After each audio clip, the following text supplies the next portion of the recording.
আসসালামু আলাইকুম, সবাই কেমন আছেন? আপনাদের সাথে আছি আমি মা মেয়ে ঘরোয়া ব্লগ। দূরে এবং কাছে আমার প্রাণপ্রিয় ভাই ও বোনেরা, আপুরা, বন্ধুরা যে যেখানে আছেন, আশা করি সবাই ভালো আছেন, সুস্থ আছেন এবং নিরাপদে আছেন। আপনাদের ছোট বড় সবার দোয়া এবং ভালোবাসা আলহামদুলিল্লাহ আমিও আমার ফ্যামিলির সবাইকে নিয়ে ভালো আছি। আজকে একটা ভিডিও নিয়ে এসেছি। ভিডিওটা হলো আসলে অনেক গরম। গরমটা তো সবাই জানেন কীরকম গরম। এত গরমের ভিতরে কিন্তু ধৈর্য সহ্য রাখা যায় না, করা যায় না। তারপরে কি করব বলেন, যে ধৈর্য সহ্য করে থাকতে হবে। যদি আল্লাহ না করুক, যদি কোনো পাবলিক বলতে কোনো মানুষের এরকম গরম দিত, তাহলে তো অবস্থা খুবই কাহিল কইরা লাইতো। আর যেহেতু ভাগ্যিস আল্লাহ দিছে বলে কথা, সবাই মেনে নেয় যে গরমটা। তাই আজকের ভিডিওটা হলো কি জানেন, আমি আজকে বিকালে বাহিরে গিয়েছিলাম একটা শ্যাম্পুর উদ্দেশ্যে। শ্যাম্পুটার উদ্দেশ্য হলো কি জানেন, এই যে শ্যাম্পুটা দেখতেছেন বড় শ্যাম্পুটা, এটা সৌদি আরবের। আমি কিন্তু এই ডাব শ্যাম্পুটা সৌদি আরব থেকে আনায় ব্যবহার করি, আর এখানে কিন্তু পাওয়া যায় না। তারপরে আজকে চেষ্টা করলাম, কালকে নিউ মার্কেটে খুঁজছিলাম, তারপরে এদিকে অনেক জায়গায় চাইছিলাম, পাইনি। পরে ভাবলাম যে আরেক জায়গায় যাই, তারপরে ওইখানে যাই, আর পাইলাম না। তারপর ছোট্ট শ্যাম্পুটা নিয়ে আসলাম। তা ভাবলাম যে শুধু একটা শ্যাম্পুই নিয়ে যাব, আর কিছু নিয়ে যাই। তারপরে কিছু কিছু বিস্কুট নিয়ে গেলাম। এই যে দেখেন, একটা নুডলস নিয়ে আসলাম। আসলে এই নুডলসটা খেতে কিন্তু অনেক মজা, আর এই রুটিটা সকালে রয়েছিল। তাই ভাবলাম যে সন্ধ্যায় আমাদের টিফিনটা হয়ে যাক, যে আমরা কি কি খাবো একটু আপনাদের সাথে শেয়ার করতেছি। আর আরেকটা জিনিস হলো, বাহিরে গিয়েছিলাম, তাই রোজার মাস তো আর ফুচকা খাওয়া হয় না। তাই আজকে ভাবলাম রোজার পরও আর ফুচকা খাওয়া হয় না, তাই আজকে ফুচকা নিয়ে আসলাম, সাথে স্প্রাইট নিয়ে আসলাম। তাই যে যেটা খাবে এখন তাদের জন্য ওইটি নিয়ে আসলাম। এই যে ফুচকা খাবে আমার মেয়ে, আমার বোনের মেয়ে, বলতে আমার বোনজি বলেন, ভাগ্নি বলেন, যাই বলেন। আমি কিন্তু ভাগ্নিই বেশিরভাগ বলি। তাই ও বলছে ফুচকা খাবে, তার জন্য ফুচকা নিয়ে আসলাম। তারপর কিন্তু পার্সেল, আর ও বলছিলাম যে এখানে বসে খাওয়া, বলছে না আমি এখানে বসে খাবো না, এখানে অনেক গরম।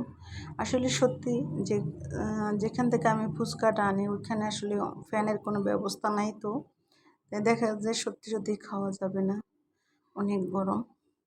তারপরে বাসায় পার্সেল নিয়ে আসলাম। তারপরে দেখেন যে আমরা সবাই মিলে বসে একত্রে বসে খেতে আসি। আসলে এই গরমে দেখেন এক একজনের চেহারা একদম ছোট হয়ে গেছে, মলিন হয়ে গেছে। যা যাই হোক, আমি যখন এই কথাটা বলেছি আমাদের ছোটটা হেসে দিছে। মানে বলতেছে, আর এত গরম হলে তাহলে কিভাবে ভালো থাকা যায়।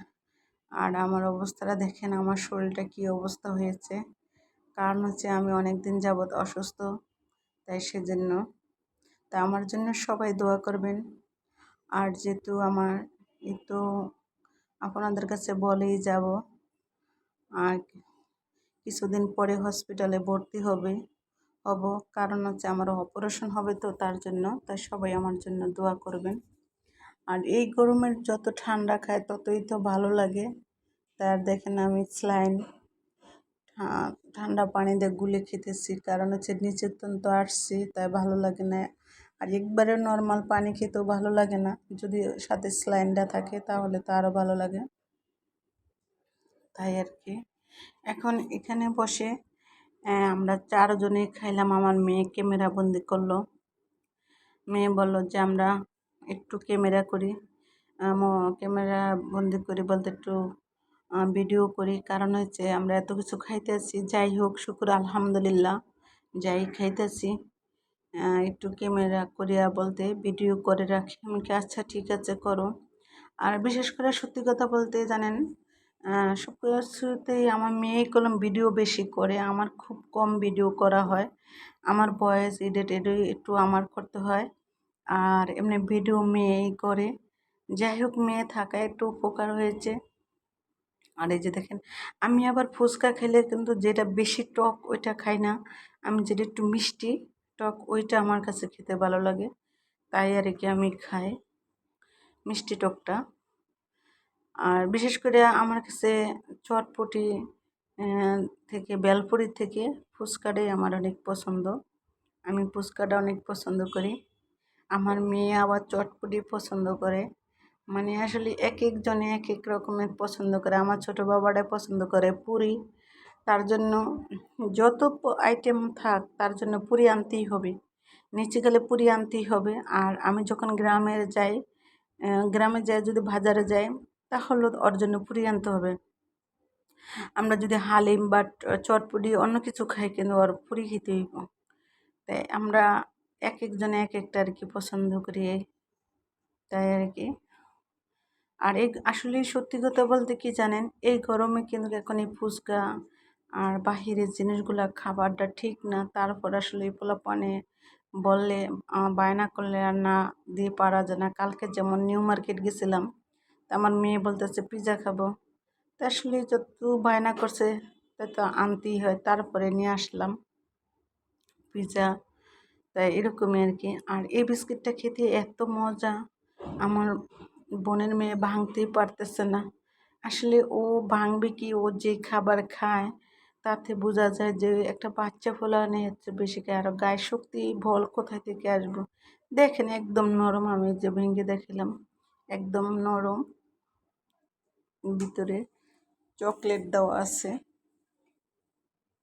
তাই বিস্কুটটা খেতে অনেকটা টেস্ট। আর আমার ছোটো বাবাটা এই বিস্কিটটাই বেশি পছন্দ করে, তাই আর কি। সাথে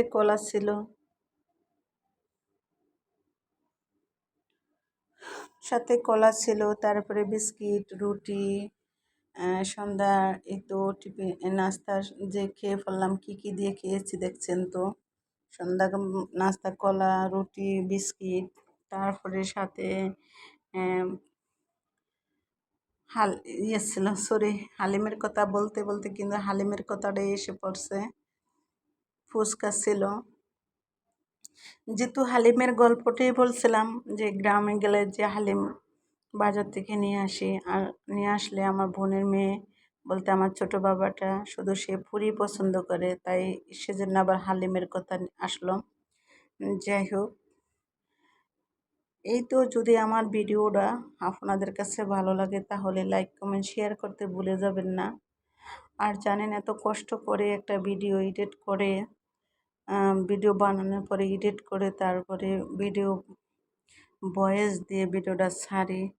তাই যদি আপনারা যদি দেখেন তাহলে অবশ্যই খুশি হই। কারণ হচ্ছে আপনারা যদি আমাদের পাশে না থাকেন, তাহলে আমাদেরকে একটু সাপোর্ট না করেন, তাহলে কিভাবে হবে বলেন তো।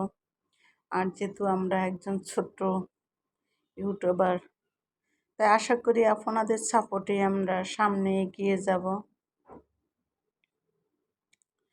হয়তো জানি না আমি আর কয়দিন ভিডিওতে ভয়েস দিতে পারি, জানি না। যদি আমি হসপিটালে ভর্তি থাকি তাহলে তো আর আমি ভিডিওতে ভয়েস দিতে পারবো না। আর তখন আমার অপারেশন হলে তো আর আমি ভিডিও ছাড়তেও পারবো না। কারণ হচ্ছে তো আমি অসুস্থ থাকলে তো সম্ভব না কোনো মতে। যদি আমার মেয়ে ভিডিও ছাড়ে বা ভয়েস তো আর দিবে না, জানি না ভয়েস দেয় কি না, যে আমার হয়ে যে মা অসুস্থ আমি ভিডিওতে ভয়েস দিতেছি বা কি বা ভিডিও ছাড়তেছি, তাহলে ছাড়বো। আর তা নাহলে আমি আবার সুস্থ হয়ে আল্লাহ বাঁচায় রাখলে, বাঁচা থাকলে সুস্থ হয়ে আবার ফিরে এসে আপনাদের সাথে কথা বলবো। বাট আপনাদের ভিডিও দেখবো। আর কি বলবো জানেন, এত গরম যা সহ্য করাই যায় না। গরমে অস্থির লাগে। আর যেহেতু রাত্রে ঘুমানোর সময় তো কি বলবো আর, আমি আবার দরজা জানলা খুলে ঘুমাই না, তো আমার ভালো লাগে না। তার জন্য মনে হচ্ছে আরও গরম। ফ্যানের বাতাস শুধু মনে হয় যে রুমের ভিতরে আটকে থাকে। জানি না, সবাই তো এই গরমের জন্য নামাজ পড়ে দোয়া করতেছে আল্লাহর কাছে। আমরাও করতেছি বা আমিও করতেছি যে আল্লাহ একটু ঠান্ডা তাপটা কমায় দেন। ঠান্ডা দিয়ে দেন। যে রোদের তাপ, এই তাপটা যদি কমায় দেন তাহলে অবশ্যই আমাদের কাছে ভালো লাগবে, সকল ভাই ও বোনেদের কাছে ভালো লাগবে, ছোট্ট ছোট্ট বাচ্চা সোনামণিদের কাছেও ভালো লাগবে। আসলে সবাই এখন ক্লান্ত হয়ে গেছে এই গরমে। তাই সবাই ভালো থাকবেন, সুস্থ থাকবেন। আল্লাহ হাফেজ।